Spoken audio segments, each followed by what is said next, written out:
especially when it's because you put your brilliance on pause for the mere peer applause it draws from a so-called friend doing less. Quit playing. I'm saying, you know that you are great, and we know it, so show it. Don't make our heroes wait. In this parade, please wave your grades at the brave who fight for you. If you don't gain, they fight in vain. Show them what you can do. Show them what you can do. Please show them what you can do. For those of you who already do the things that make us proud, your nation in appreciation says thanks to you out loud. Your schoolmates should imitate the way you tap your potential. Let me try to convince them why their effort is essential. Our men and women in uniform, before, during, and after Desert Storm, always perform above the norm, anywhere and everywhere on the planet. They need to follow our heroes' lead, but they cannot lead if they cannot read. Allow me, please, to plant this seed. Don't take freedom for granted. I'm serious, I'm furious to see U.S. schools behind.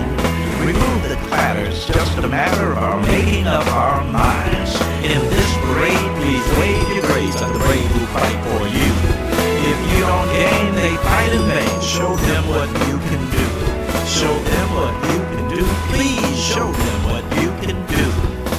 We believe in you, warriors, protect you to do what you must to rise. Please do your part. Please start before another warrior dies. In this parade, please wave your grades at the brave who fight for you. If you don't gain, they fight in vain. Show them what you can do. Show them what you can do. Please show them what you can do. They sacrifice for you. Show them what you can do. Please show them what you can do. Please. Good afternoon and welcome to Wave Your Grades on KUAW.org, the academic patriotism program that is dedicated to veterans and serious secondary scholars. I am your announcer, DeQuay Wilson. Now here is our host, civilian urban educator, Carl Boyd. Thank you so much, DeQuay Wilson, producer, engineer, announcer, and co-host of Wave Your Grades. Very special day today in as much as it is the first Saturday in February.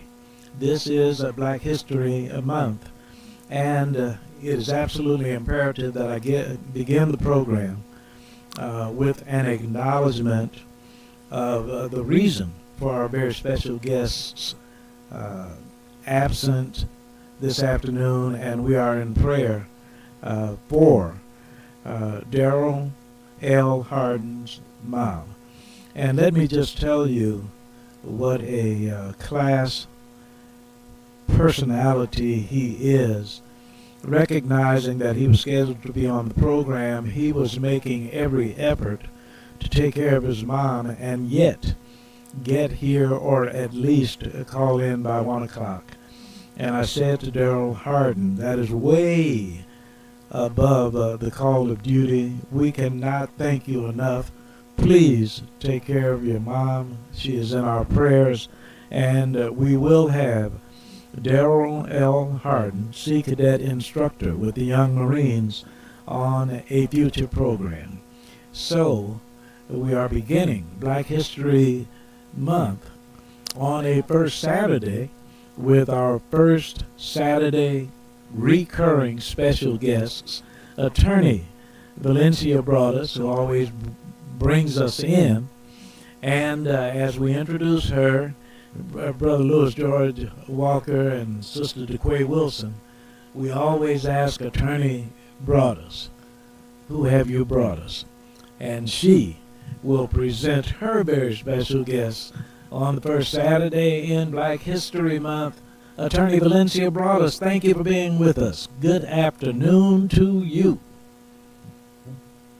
Good afternoon, good afternoon. I always laugh because you say, Attorney Broadus, who have you brought us? Yes, and I think it's funny because you're always rapping and rhyming and everything that you do, and so you're such an excellent communicator, and so I'm learning as I go from great folks like you. You're fun. Okay, so who we have today? We have, of course, Mr. Xavier. We all know him, and we also have Miss Paris with us, and y'all know her as well. And so we're excited today, of course, because it is Black History Month, and there's so much that we talk about with Smart Money News and our financial literacy stuff, all that type of stuff, that we wanted to talk a little bit about the financial struggles sometimes of veterans, especially Black veterans, and wanted to just hear what other people thought about it, and also dive a little bit into some of the things that we are trying to make sure that we're spreading to our young people, but older people too, about things that we're learning about struggles our veterans are having, and kind of going back to that racial wealth gap. Anyway, so we have a lot to dig into. So they've got some information, some articles, but we're excited to be able to have the conversation today. And I know the gentleman who's a Marine won't be with us, but I think we can still have some thoughts about some things that we've read, and maybe you can please pass thoughts on or questions on to the gentleman in his absence today. Well, let me say to you that in as much as Darrell L. Hardin was not available to be with us, I was looking up some information on military history, blacks in the military. But it occurs to me, and I'm sure to all of us, that one of the very first acknowledgments that we must make, in as much as we're talking about black military history on February 3rd, let us please acknowledge the 3 troops who were killed in Jordan. And it happens that they are now deceased black members of the military, Sergeants Jerome Rivers, Kennedy Sanders, Breonna Moffett, all from the state of Georgia, all the rank of sergeant. Kennedy Sanders and Breonna Moffett were posthumously promoted to sergeant, so that the 3 passed away and their families enjoy that rank for those 3 having been killed. So we must acknowledge them. And I want to defer to our first Saturday very special guests, and at whatever point you would like to hear some of what I looked up, inasmuch as I found out he would not be with us, a few points on black military history. So Attorney Broadus, I'm sorry, Brother Walker, were you going to make an announcement at the beginning? Is it all right to do it now, or was that for later? We may do it later. Okay. After we've talked about it, I guess. Oh, okay. Or, I don't know, I can do the part of the announcement now, yes.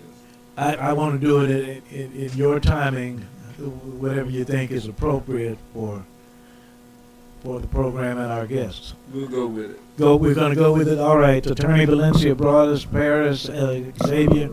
Here is Louis George Walker, founder of KUAW.org.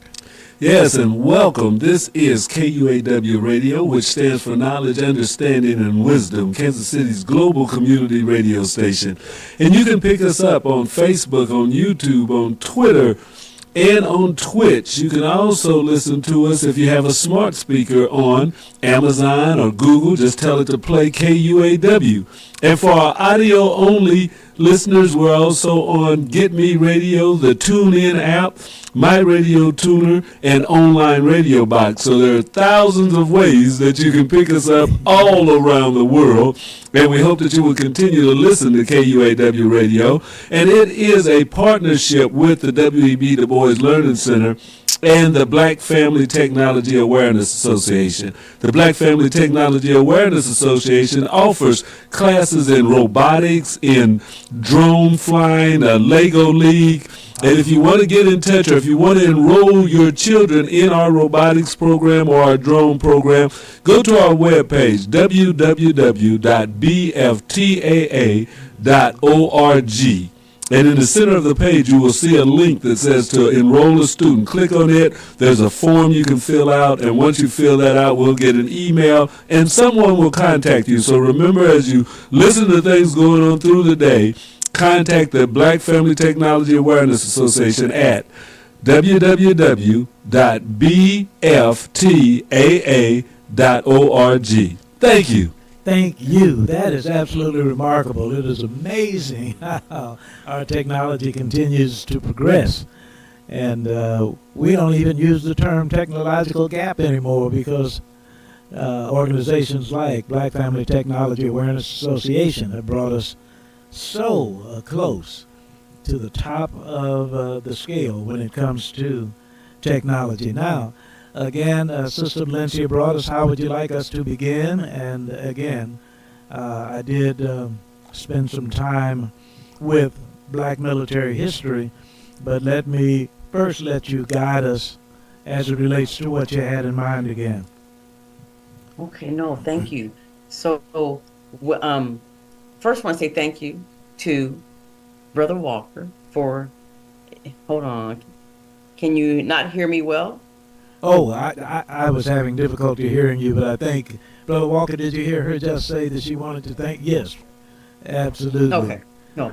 So thank him, because one of the things we did on our last show, we had talked about how the students can definitely, through the robotics class and drones and all of that, how they can get involved in these organizations, that those are going to be points that will add to their applications to get into college and universities and stuff. So thank you, because I'm going to go on and I'm going to look into that and then pass it on to their parents, because with spring break coming up, with summer coming up, we want to make sure that our young people are involved in some exciting things. And so we want to know now what's happening, because sometimes we wait until April, try to get our folks and stuff, and then it's too late. Everything is all booked up. So we want to make sure it's things that pertain to what they want to do, but then also, getting enrolled early enough so they can have amazing summers,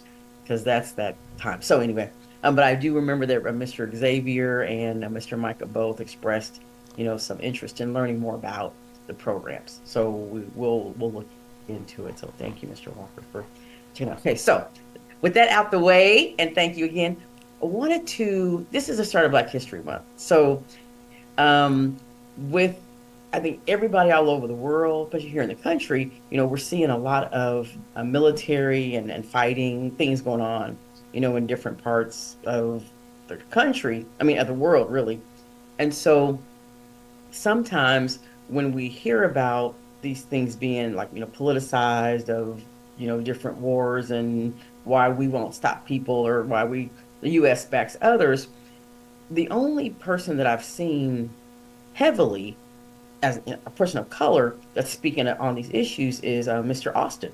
And Mr. Austin, as we all know, is the chief of staff under President Biden, over, the military efforts at the Pentagon.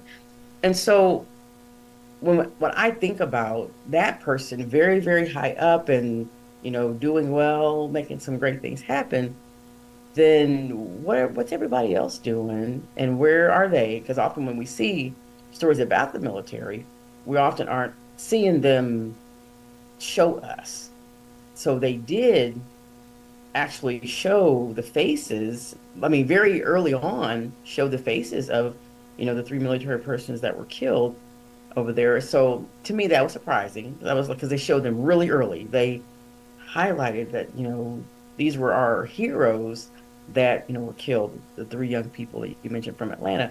So things, I just wonder about things sometimes. So saying all that to say, what types of tributes or things happen in our communities to honor our Black veterans during Black History Month.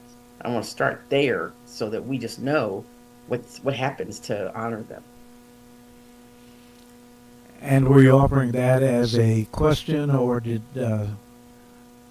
someone? As a question for Yes. you, because I was going to ask the gentleman that. So I don't know if you know if things I are see. happening as we're Okay. honoring them as Black military people, because they're so important. They're everywhere fighting like everybody else. And Absolutely. how do we Absolutely. recognize And one of the things that I think is important is for us to do a lot of our own research. It is absolutely amazing that we're living in a time when something is going on, not just called book banning, but book burning. There are a lot of historical references that are disappearing, even though our history is stellar, including Black military history. And in as much as I knew I would have to replace my guest this afternoon, I replaced him with myself. So I decided I would take a look at a few things, and I will hesitate after each in case you have questions and or comments. And please make the appropriate comment. But one thing is that as it relates to history, military leaders before emancipation did not want to put weapons in the hands of the enslaved. Now imagine that we have a history that includes participation in all of the wars, but our first introduction into being used for fighting omitted Black men, and the women, of course, were not recruited at the time, but would not allow them to carry weapons because they were afraid, of course, that if they were enslaved, they might rebel. But when blacks were allowed to fight, they would put them in the most dangerous places and give them the most dangerous assignments for the longest periods of time. And this is borne out when you look at movies like Red Tails or something like that. There is some history that is reported, documented, and then replayed. During the American Revolution, historians estimate that between 5,000 and 8,000 African-descended people participated in the revolution on the Patriot side. 20,000 served the crown. Now, it is very interesting that we were enslaved. It was very interesting that we were brought here, and yet the word patriot on the Patriot side is used to describe that those who were people of color yet fought in the American Revolution. And I wanted to take a moment with that because the term is patriot. And our campaign, which suits for boots, is the Academic Patriotism Campaign. The name of the book is Academic Patriotism.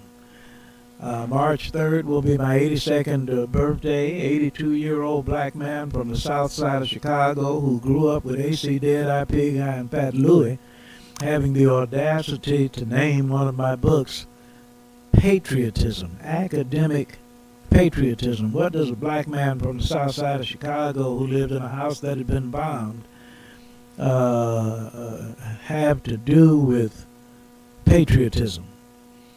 And my suggestion is, on an ongoing basis, that not only have black military personnel acquitted themselves magnificently, but it is also true that outside of the military, that anytime you have a people who are fighting for their own rights, systemic racism still exists. And yet we still have the audacity to depend upon the very system that discriminates against us to alleviate the wrongs. If there has ever been a demonstration of patriotism, it must be mighty patriotic for those of us who have been discriminated against, not only to present our case, but to expect fair judgment from the very people who discriminated against us. If I look at the Reverend Dr. Martin Luther King Jr. and his dream is tied into the American dream, I cannot think of a more patriotic demonstration of trusting the very government that keeps you down to lift us up. So when I talk about academic patriotism, I'm not only talking about it within the context of being military, but I'm talking about it within the context of those who have been discriminated against trying to make things happen in the way that they should gives us an opportunity to be the exemplars of what patriotism means when we say we are going to help you straighten out the mess that was visited upon us but not necessarily created by us. So, when they fought on the Patriot side, that's been a minute ago when you're talking about the Revolutionary War, to say that we trust you to treat us right when all this mess is straightened out, and in 2024, it's more messy than when I was born in 1942. Now, therefore, let us be patriotic enough to decide that we will show you what patriotism means rather than be anti-patriotic. So, by the way, I'm sorry, Attorney Broadus, I should have answered immediately. The question that you asked was, how indeed is Black history celebrated as it relates to the military? So among those entities you might check on are, for instance, the American Legion Post 149, and that particular African American post has as its history a celebration of the statue in our own inner city, and I don't know what date those things will take place. Jorenna Floyd, who happens to be a member of our church at Friendship Baptist Church, is the first female commander of VFW Post 8100 in Grandview, and they also celebrate, and once again, I need from them dates and places, but the post is on Main Avenue in Grandview, Missouri.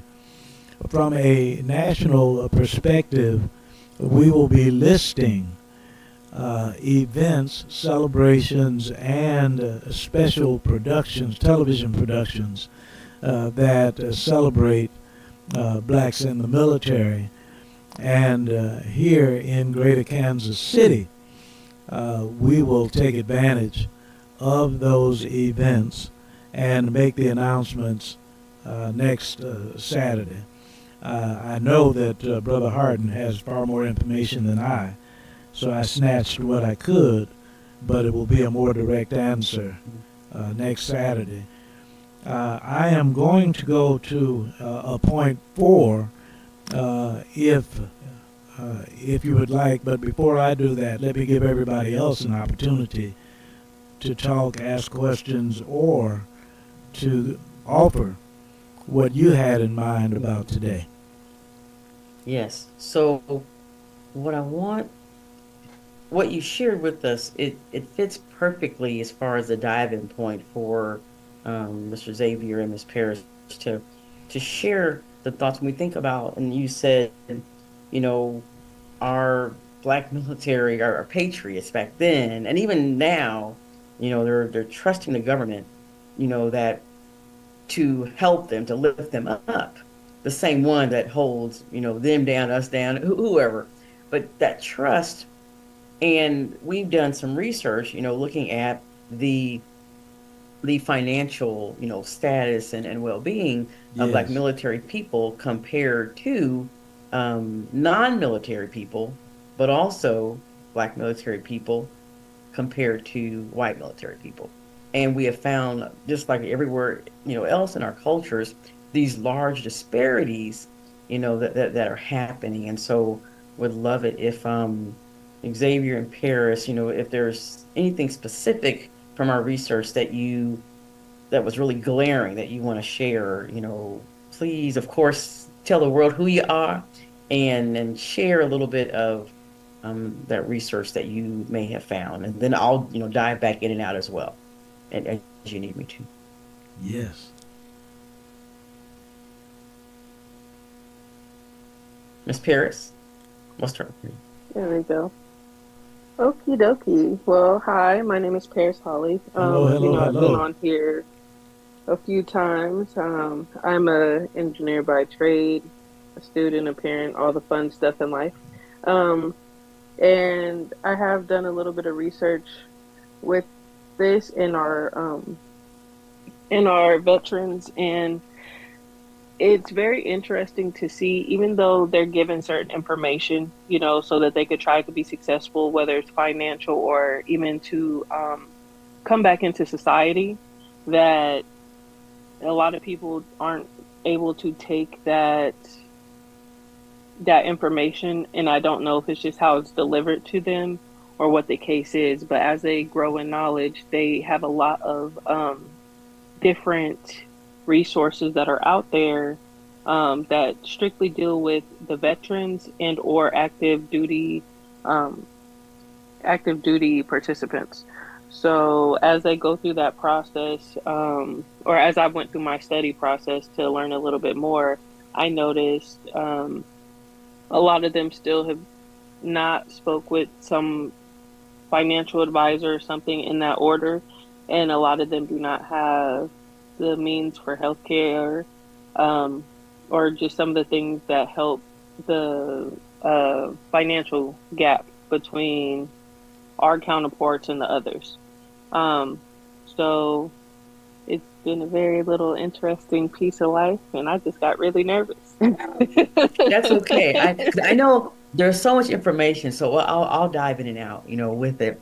And Miss Pierce, I'm going to come back to you in a second because I do want you to talk about that financial wealth gap for everybody, and then what are those six pieces that we always are saying if we all could just do one of these transactions, all of us life could be better. And then we'll kind of bring that back to speak about with veterans, but I'll come back to you in just a moment. Thank you, because there was a lot out there because we want to just understand how do we help our veterans to, transition back into, I'll say civilization. That's not what to trans, to be civilian, to civilian life. Absolutely. And it's tough, but we don't really know because they don't tell us. So, Mr. Xavier, anything that you found that was particularly interesting, and then we'll a little bit more on those six transactional points.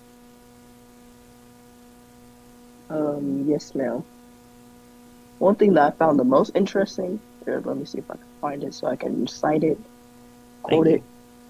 you. Um, So he's talking about citing y'all, researching. Xavier's fun. He's That's great. good. the first thing I noticed, like right at the start of the paragraph, was said military service is associated with more positive life outcomes and better economic prospects for Black Americans, despite facing greater health risks than their civilian counterparts. And Mhm. so, Yeah. no, that's Oh, yeah, good. no. And finds a new RAND corporation study. Um,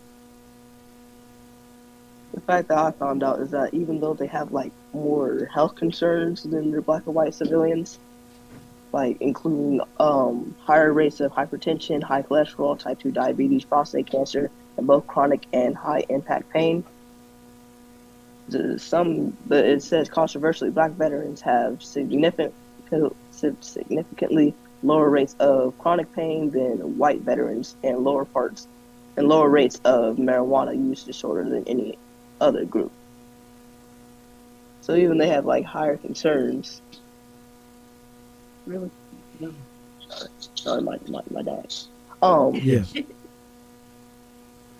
That's even though good. they So have I'm gonna break that down a little bit, if you'll let me, because I want to start at the top where you started, which was amazing, because we always talk about, in our career club and our Smart Money News, health is wealth.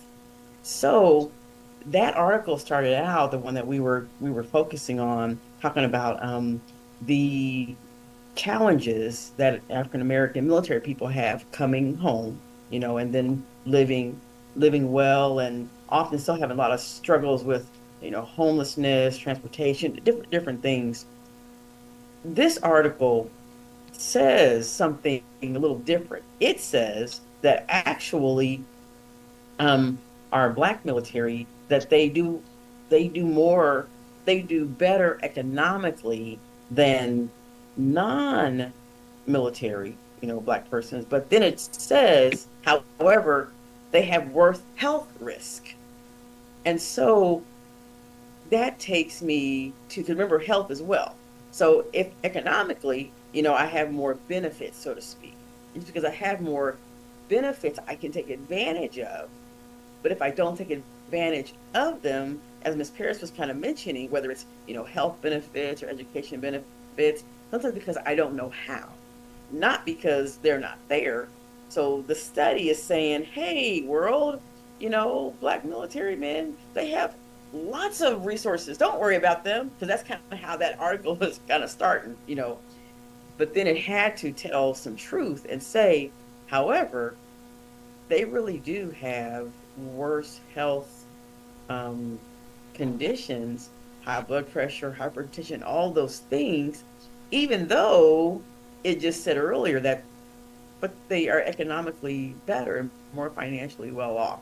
So that makes me think about somewhere our veterans either, and I don't know because I'm not there with, everyone, either they don't know how to access the good health care, or maybe they're not getting the education they need for maybe food and medicines or something. Maybe they don't know, or sometimes they're being denied the access. So I can only give May I cut the in? situation. Yes, please go ahead. Thank you. Because I'll talk. Help me, So, help me. um, so for certain things, when it comes to the financial resources, there's a gap between the older generation and the newer generation. The older generation, they had a few more people who were in their ear who educated them on, yes, you need to purchase like a house. Yes, you need to save this much, the 401ks, to this, and that, right? And then this generation, as we do know, we're a very consumer based. And it's like, oh, well, I'm going to buy this. I want to buy this. They're not buying the things that are necessarily important for the long run unless they got that information early on. Because by the time it's time for them to get out of whatever their service may be, they didn't do that. Or if it comes to the health side, a lot of veterans had to fight extremely hard just to be able to get their benefits.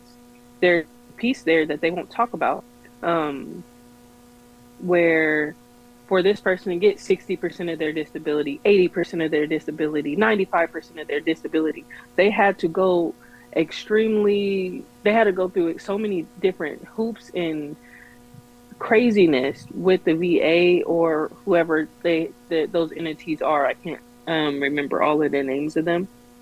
Where it's just, it's a harder process. Yes, they could go to the doctor, they could go to the VA to go do this, which a lot of regular like civilians, they may not, who are Black, they don't want to go to the doctor, so they look better off. But that's not 100% the case, because these people are now a lot more injured for whatever war they have fought and things like that, and they're not getting taken care of appropriately, in which they should, after putting their life on the line. And Mr. Boyd, I go would. ahead. I hear you, please. Mr. Boyd. Oh, I would like to suggest to you that one of the gentlemen who has been on is David Whalen, and David Whalen is in finance. A guest that I would like to have on with us, with your group, is Archie Welch. Now, Yes. Archie is a veteran, but he has been steeped in politics. I met him in 1980, so at least that long I've known him to be very involved in politics. He is an activist, and the very concerns that Paris listed and continues to list are things about which he is not only concerned, but he is integrally involved in attempting to solve the problems. But Paris, you are so right as it relates to just the personality of something called a veteran. I'll give you an example of what I'm talking about. If you say VFW headquarters, if there's going to be a VFW meeting, the expectation, we've said it more than once, is old white men smoking cigars and playing bingo at the VFW post. Now, I mentioned Jarena Floyd, the first black female post commander of a VFW post, 8100 in Grandview. There are a few young people who are involved, but they will tell you that there are recruitment efforts to get black young veterans in the American Legion, in the veterans of foreign wars. And when they return, often they will go to a USO post, that is United Services Organization, to help get housing and to be guided towards medicinal benefits that too few young black veterans take advantage of, including educational opportunities and benefits. So we'll put Archie on with you at some point, and maybe Archie and Dave, to address what you have said. Now, I'm going to take a quick break, and when we come back, Attorney Broadus, I want to come back to you, but here is DeQuay Wilson. It's time to remind our 7th through 8th grade students that you can win a monetary award from our sponsoring organization. Yes, we do say organization on purpose with purpose. Stoots for Boots. Your essay title will be Heroes You Know You Didn't Know Were Heroes. Your contents will identify a veteran at your school who can be absolutely anyone: teacher, custodian, cafeteria worker, office administrator, even a bus driver, absolutely anyone. If your essay is chosen and submitted by an adult who gives you permission to read it on this Waive Your Grades program, you will be awarded a monetary prize. Please send your entry or inquiry to stootsforboots@gmail.com. That is STOOTSFORBOOTS@gmail.com, stootsforboots@gmail.com. Back to our host, Carl Boyd. And thank you very much. Back to our very special guest partner host. Please, Attorney Broadus, go ahead. No, thank you. So one of the things that, as Miss Parrish, she's talked about, and Brother Archie Welch and I, we actually talked for a while, a couple of weeks ago. Oh, Yes. at an arts tech function. He was there watching some of those young people get awards and recognized and stuff like that. Right. And so we talked a lot about, his efforts, and that definitely talked about you, Mr. Boyd, because I said, well, you need to go on Mr. Boyd's radio show. He said, well, I know, Carl. I said, well, I know. He talked about Phoenix and all that. I said, I know. And you both are back. So Well, I would love for him to be on the program with you. Yes, and so I'll follow back up, because one of the things that we were talking about there at that space is, and he gave, presentation to all of us, the young people there at that event, about what we can be doing to, sometimes we got to step in Yes. and help individuals, whether it's like with a computer, or I feel like with my dad, everything he has to do to try to get his disability ratings and all of that. Not unless you go to the doctor, but now they must go into all these portals. And I think we all do. But my dad, he's not really, computer savvy like that. Go into the portals and do this, and then they send him a text message and say, go check into your portal and all that. And he's like, who?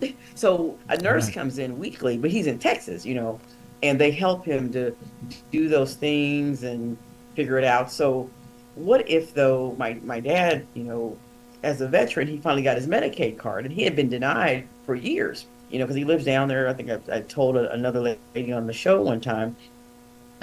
He didn't need any benefits for, ever he had the job that paid everything. So then when he was losing his sight and had to get cataracts, he went to the VA, like, 2 minutes from his house. He went there, sat down with his D4, whatever the thing is, that document, and he had a whole stack of papers. He went there to say, I'm here to, enroll. And they basically told him, you're not registered. You're not, an enrolled veteran. Well, he's like, of course I was. I mean, here's my papers. I was there. I served. They said, yeah, but you're not registered. We can't help you. And it ended up to where he said to the man, but no, when I lived in Missouri, I went to school and everything, on my GI Bill. And the man told him, well, maybe you should go back to Missouri then. Wow. And so my dad, Come on. he went home and basically for 2 years suffered, until I didn't know about it. Until once I found out everything, we quickly did whatever, but he's enrolled now. He's got medical, he's got everything. But that was horrible because he didn't know that, when the military persons, where my dad said, and newer, veterans that are coming back too, they don't automatically register them as veterans. There's a process they have to do. So think about if everyone, they don't know that. So when Right. they get out, they don't go do this paperwork so that when they come home, they're a registered veteran. Then they have to wait then to be served just because they didn't know. So you go to the doctor because you're sick, like my dad, you're not registered. And then think about that for someone who's just served and come back. I'd be madder and blah, blah, blah, blah, blah. Absolutely. all that. Well, So it's Mhm. go ahead, please. I have a question for Xavier. And Louis George Walker is in the room, and you don't necessarily have to come to the mic, but I would love it if you did.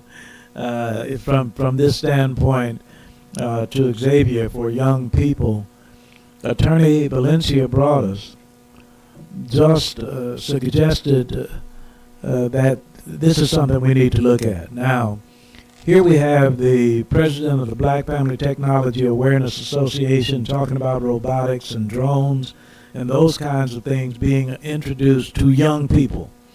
And I would ask a young person, Xavier, for instance, if young people might consider having a volunteer program, having a community service program that helps elder veterans manipulate technology. It might be a 2-week program or something like that. It might be an opportunity for the young people to partner with some veterans. But Attorney Broaddus, with your work with the young people, I would just like to find out from Xavier, even if it's not a passion, would it be something your age group might be willing to do?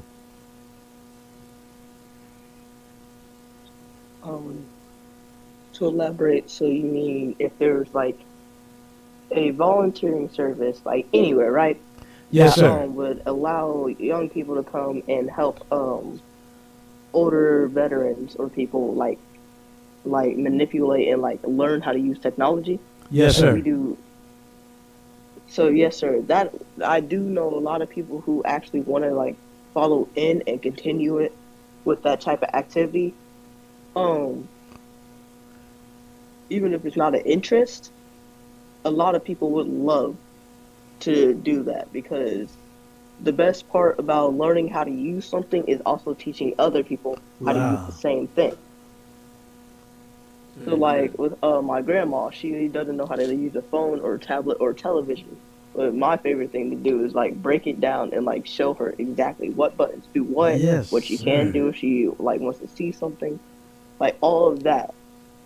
That's, in my opinion, something really fun. Like learning how to use something. Like Wow. we're about to set up a simulation and about to learn how to use a laser gun thing, like targets and things like that. No, Bubba, no real guns. Oh, okay. No. Thank you. My But goodness. yes. It's exciting. And let us hear from Brother Walker what he would say to a young person. That is so encouraging. Please. Yeah, I think that is a good attitude to have, for one, and commend you on feeling that way. And it's just like at churches, community organizations, and a lot of places, that what we need to do is just organize the people, the young people, to meet with those seniors at times. I know a lot of the schools, you have to get community service time in and those type of things.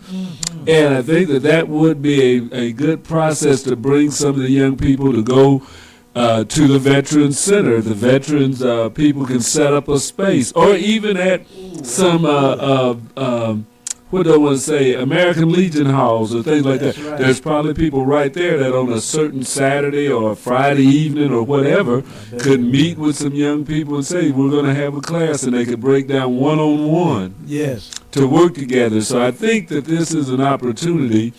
There is a program called Cyber Seniors that works like that. Yeah. I'm going to see about getting in touch with them, because we've had this same conversation at our church. Wow. That there are a lot of people that just don't know some of those basic things that a lot of us take for granted. Yes, sir. And if they could get some people to come in and sit down with them, maybe weekly, and just go over, hey, what you run into last week that you didn't get, and this, that, and the other, that we can work with that. So I think this is a good place to start that conversation and start putting it into action right here in Kansas City, in the community. Praise God. And Attorney Valencia brought us, don't you love it when somebody makes a suggestion and says, now, why don't you follow up on that? I love it. Two things. We actually, not with veterans, but our career clubbers for years, the gentleman with Ms. Ramsey's, with the magazine, her husband, Ruth Ramsey. when he was still with us, he actually helped with several of the senior facilities in the community. There you go. And so we would go there to their computer labs and help them. We would do Christmas caroling with our career clubbers and all that. And so that was exciting. And then we didn't have a connection with anyone after that as far as going into places to help. And so the other thing that we've just started working with MCC, I teach community health workers, and I'm doing a high school class. So we've got 10 community health workers that we're teaching, and our focus is on aging, quality aging. So teaching them to go in and do things just like this. So they'll be trained, they'll get certified, and they'll go to different places and help. So we had talked a bit. That's the reason I was talking to Brother Archie about how can our young people help veterans, because as with any type of class, you're teaching young people all the things of how to recognize, the 10 most chronic diseases that, our aging population goes through, all that type of stuff. We can teach it all day long. We teach them, and we have a little class clinic we're creating, and I'll invite y'all to come see it. But we need to be able to, take that knowledge in order to keep those young people interested in that geriatric area, not just for veterans, but for anywhere. We need a place where people will come and let us talk and help and stuff so that they can practice. So we are very interested in doing that. And that's the reason we want to get our career kitchen going down there at the W.B. Du Bois Learning Center, because that's a space that we've been in conversations, with Miss Tamara. But that'll be a space where our young people can come and volunteer. Like we tutor now on the Saturdays with the center, like tutoring the kids. But we want to make it so that a lot of our high schoolers, to do community service, they'll be able to come to our classroom down there and meet people after school and stuff, like the veterans and other, individuals who we can just help. Because if we don't teach them to help and volunteer and all that, what we're talking about, how would they know when they get older? So this is all exciting to me. This exciting. is outstanding. I'd like to we'll ask keep you. talking about it. We will. Ask Sister Paris whether or not something like this, in as much as you work with young people in the way that you do so much, is this something that you have touched upon before or deserves follow-up? So in my personal life, yes, it's something I've touched upon because I have a lot of friends who are either Marines.